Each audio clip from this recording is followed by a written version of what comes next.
সূরা ফাতিহা 7 বার পড়বেন, 7 বার পরে পানিতে ফু দিবেন।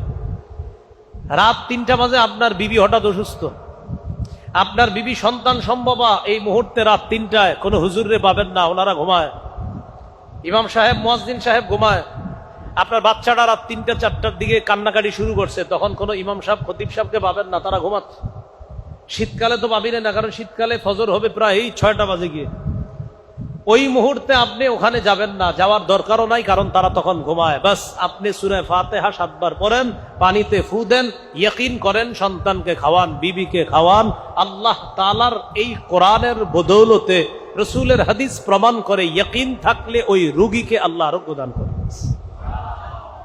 একটা হাদিস শোনাই, মজার হাদিস, বিসমিল্লাহ। রাসূলুল্লাহ সাল্লাল্লাহু আলাইহি সাল্লামের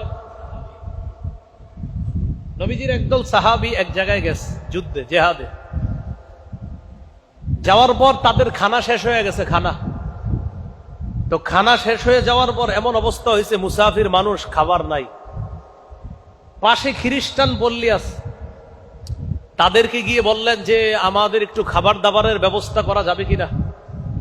খ্রিস্টানরা সরাসরি না করে দিল, না, আমরা তোমাদের কোনো খাবার দাবারের ব্যবস্থাপনা করতে পারবো না। ইতিমধ্যে তাদের নেতা যিনি, ওই নেতাকে বিচ্ছু কামড় দিচ্ছে। বিচ্ছু কামড় দেওয়ার পর সমস্ত ডাক্তার কবিরাজ আনে, কাজ হয় না। তারা পরামর্শ করলো, পাশে একদল মুসলমান আছে, তাদের মাঝে কেউ যদি ঝাড়ফুঁক করে, এই ঝাড়ফুঁক কেউ করতে পারলে তাকে আমরা নিয়ে আসি, দেখি ঝাড়ফুঁক করার পর কোনো কাজ হয় কিনা। মুসলমানদের সদস্য সংখ্যা ছিল মোটামুটি অনেক। তো মুসলমানদের কাছে গেছে, যাওয়ার পর ওই যে যারা মুসলমানদেরকে খাবার দিতে চায় নাই, তাদের এক প্রতিনিধি দল মুসলমানদের আমির সাহেবের কাছে গিয়ে বলে, আফিকুম রাকিন, তোমাদের মাঝে কি ঝাড়ফুঁক করতে পারো, কেউ আসো? মুসলমানদের আমির সাহেব যিনি, তিনি বললেন, হ্যাঁ আসি তো, কেন? আমাদের নেতাকে বিচ্ছু কামড় দিছে, একটু আসো ঝাড়ফুঁক করবা। আমির সাহেব বললেন, না, করব না। কি বললেন? করব না। কেন? খাওয়ান দিছ, খাবারের ব্যবস্থা করছিলা? কয় না। তো ঝাড়ফুঁক করবো কি লাগে? তারা বলল, যদি ঝাড়ফুঁক করো, আমাদের নেতা যদি ভালো হয়ে যায়, 30টা বকরি দিব। কয়টা বকরি? 30। এখন খানা দিতে চায় নাই আগে, এখন কয়টা বকরি দিবে? আমির সাহেব গেছে, যাওয়ার পর কি জানি পড়ছে, পইরা নেতারে ফু দিছে। আল্লাহর কি কুদরত, নেতা ভালো হয়ে গেছে। বকরি পাইছে, পাওয়ার পর সাহাবায়ে কেরাম চিন্তিত হয়ে গেলেন, ঝাড়ফুঁক কইরা বকরি পাইলাম, এখন খাওয়া যায় যাচ্ছে কিনা এই মাসালা তো জানি না, চলো নবীজির কাছে যাই। সাহাবীরা নবীজির কাছে গেলেন, ইয়া রাসূলুল্লাহ, ঝাড়ফুঁক করলাম, বকরিও পাইলাম, তারা খাওয়ান দিতে চায় নাই, পরে আমি শর্ত দিয়া ফু দিছি, পরে খাওয়ান দিছে, মানে বকরি দিছি। হুজুর, এই বকরি খাওয়া যায় যাচ্ছে? নবীজি বললেন, তোমরাও খাও, আমার জন্য রাখো। কি বললেন? তোমরাও খাও, আমার জন্য রাখো। এখান থেকে একটা মাসালা, ফুটু দিলে টাকা পয়সা জায়েজ আছে, মানে আমারে দেওয়া লাগবে না, কথা বললাম আর কি। এখান থেকে একটা মাসালা, যে ফু দিলে আপনার ওই যে হাদিয়া দেওয়া, ওইটা জায়েজ আছে। তাহলে রাসূল সাল্লাল্লাহু আলাইহি সাল্লাম ওই ফু দেওয়ার যে হাদিয়া পেয়েছেন, সাহাবায়ে কেরাম তারাও খেয়েছে। নবী বললেন, তোমরাও খাও, ওয়ালি সাহমুন, আমার জন্য এক অংশ রেখে দিও। যাই হোক, তো নবীজি বললেন, সব ঠিক আছে, আচ্ছা তুমি কি বইরা ফু দিছো, ভালো হয়ে গেছে? তো বললেন, হুজুর আপনি বলছেন সূরা ফাতিহা, এটাকে বলছেন শিফা। সূরা ফাতিহার একটা নাম শিফা, এটা আরোগ্যের সূরা।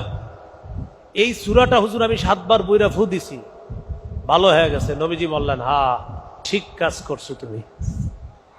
তাহলে আমাদের কোনো ঝামেলা হইলে, সমস্যা হইলে, আমরাও কয়বার সূরা ফাতিহা পড়বো? 7 বার করে ফু দিব, পান করব। আল্লাহ তাআলা বললেন, কোরআন ওয়াজ, কোরআন নসিহত, কোরআন অন্তরের রোগের আরোগ্য, কোরআন শারীরিক রোগের আরোগ্য। আল্লাহ আমাদের সকলকে এই কোরআন থেকে ঔষধ গ্রহণ করার তৌফিক দান করুন। আরেকটা হাদিস শোনাই। আবু দাউদের বর্ণনা, রাসূল সাল্লাল্লাহু আলাইহি সাল্লামের এক সাহাবী নাম সালামা রাদিয়াল্লাহু তাআলা, ওনার পায়ের মধ্যে ক্ষত হয়েছে, পায়ের মধ্যে আঘাত পাইছে। ইয়াজিদ ইবনে আবি উবায়দ নামে একজন বললেন, রাআইতু আসারা দরবাতিন ফি সাকি সালামাতা, নবীর সাহাবী সালামা রাদিয়াল্লাহু তাআলা আনহুর পায়ের গোড়ালির মধ্যে একটা ক্ষত চিহ্ন দেখলাম। আমি প্রশ্ন করলাম, মা হাজিহি, এটা কিসের চিহ্ন আপনার কাছে জানতে চাই। সাহাবী জবাব দিলেন, আসাবাতনি ইয়াউমা খায়বার, খায়বারের যুদ্ধের দিন আমার পায়ের মধ্যে আঘাতপ্রাপ্ত হয়েছিলাম। তারপর আঘাত পাওয়ার পর আমি নবীর কাছে আমাকে নিয়ে যাওয়া হয়। ফানাফাসা ফিয়া সালাসা নাফাসাত, আল্লাহর রাসূল আমার ওই পায়ের ওই জায়গায় 3টা ফু দেয়। কয়টা ফু দেয়? 3টা। নবীজি কোরআনের কিছু পড়ছে, কইরা এইভাবে 3টা ফু দিস। ফু দেওয়ার পর ফামাশতাকাইতুহা হাত্তাল আন, নবী আমার ক্ষত স্থানে 3 ফু দেওয়ার পর আজ পর্যন্ত আমি এই জায়গায় কোনো ব্যথা অনুভব করি না। প্রিয় ভাইরা, কোরআন পড়ব তো ইনশাআল্লাহ। আল্লাহ আমাদেরকে নিয়মিত কোরআন পড়ার তৌফিক দান করেন। কোরআন সুসংবাদ দাতা, কোরআন ভীতি প্রদর্শনকারী। সূরা ফুসসিলাতের 11 নম্বর আয়াত, এই আয়াতে আল্লাহ বলেন, বাশীরাও ওয়া নাযীরা। কোরআন বাশীরা, জান্নাতের সুসংবাদ দান করে। নাযীরা, কোরআন জাহান্নাম থেকে ভয় দেখায়। এজন্য যারা কোরআন পড়বে, কোরআন অনুযায়ী চলবে, কোরআন তাদেরকে জান্নাতের সুসংবাদ দেয়। কারা কারা আল্লাহর খাস সদস্য হতে চাই আমরা? কারা কারা? সবাই চাই ইনশাআল্লাহ? বলেন ইনশাআল্লাহ। বলেন আমরা। বলেন আমরা আল্লাহর পরিবারভুক্ত হতে চাই। তাহলে আপনাদের মাথায় প্রশ্ন আসছে, আল্লাহর কি আবার পরিবার আছে কিনা? হ্যাঁ, قال رسول الله صلى الله عليه وسلم إن لله أهلين من الناس। নবীজি বলেন, মানুষের মধ্যে কিছু মানুষ আছে যারা আল্লাহর পরিবার। সুবহানাল্লাহ।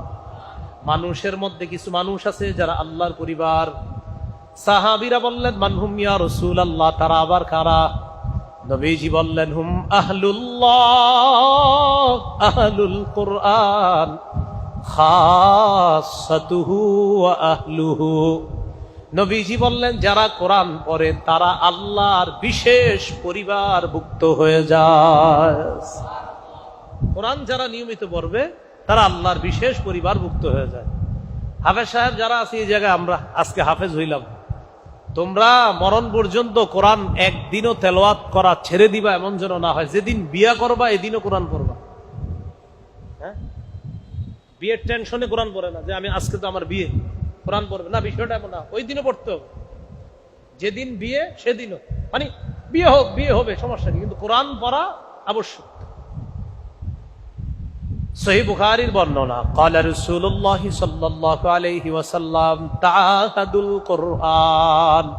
নবীজি বলেন, তোমরা নিয়মিত কোরআন চর্চা করো। ওটের বাঁধন খুলে দিলে বাঁধনহারা ওট যত দ্রুত পালিয়ে যায়, লাহুয়া আশাদ্দু তাফাসসিয়াম মিনাল ইবলি ফি উকলিহা। নবীজি বলেন, হাফেজ সাহেবরা যদি কোরআন মুখস্থ করার পর কোরআন না পড়ে, কোরআন চর্চা না করে, চর্চার অভাবে যদি হাফেজ কোরআন